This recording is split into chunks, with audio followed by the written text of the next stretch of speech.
Greenspan. Right. So here we are, where there's already talk of somehow not letting sequestration go through. The president saying, "Hey, let's, do another bridge." Of course, this all dates back to the grand bargain that was supposed to stop all of these, kicking the ball down the field sort of things.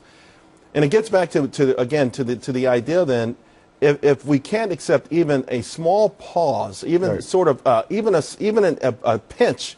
Right. In the way we live, then are we destined to ultimately make this a bigger problem? See, I've always said either we jump off a one-story building now or we jump off a 10-story building later. Is that inevitable from what you see in Washington? I think it's absolutely inevitable, and I think it's also the principle, opposite of the principle that Reagan had.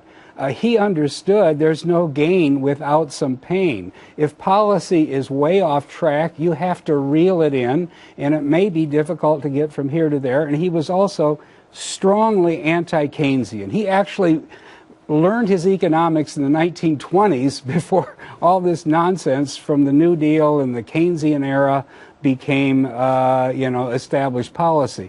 And what we're doing today is just pure Keynesian can kicking.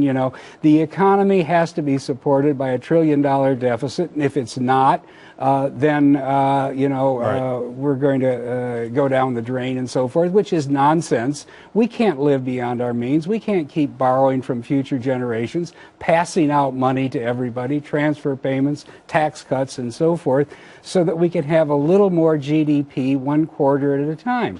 We have to face up to this. We did in the 1980s. The system today is totally incapable, and I blame the Fed and Greenspan for creating the era of Wall Street coddling.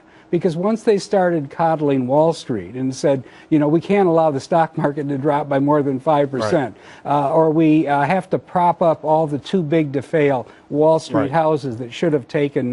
David, you criticized Mitt Romney a lot during the presidential election.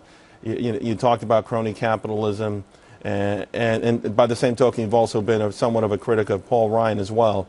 So who has a solution? In other words, if Mitt Romney didn't represent capitalism, this deformation of capitalism that's going to be featured in your book, what is that all about?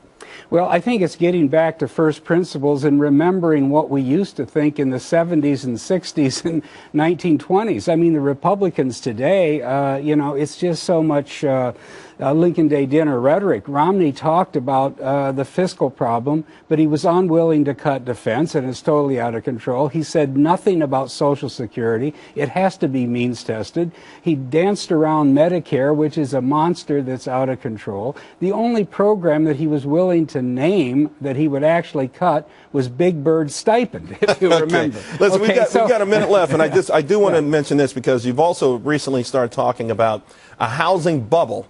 Now, for many people, we've only just now hit terra firma, but you're saying already it's a bubble. If that's the lone bright spot in the economy, and that's a bubble, then we're in a lot of trouble. Yeah, because it's the same old money printing by the Fed. When you drive the interest rate to zero, you're just encouraging the fast money to chase the next bubble. If we look at these markets that were badly injured during the bust, Phoenix and Southern California, Florida.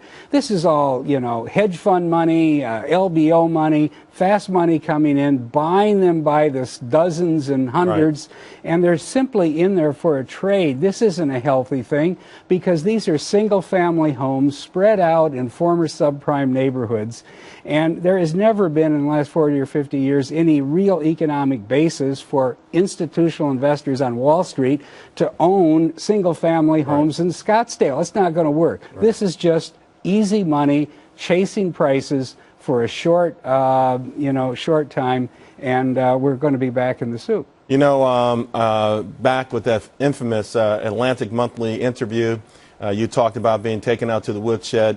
I will say that I think the American public is glad that maybe you were taken to the woodshed, but you never stopped raising your voice and speaking about true concerns, and we all appreciate it. Good luck with the book. Thank you. All right, see you soon.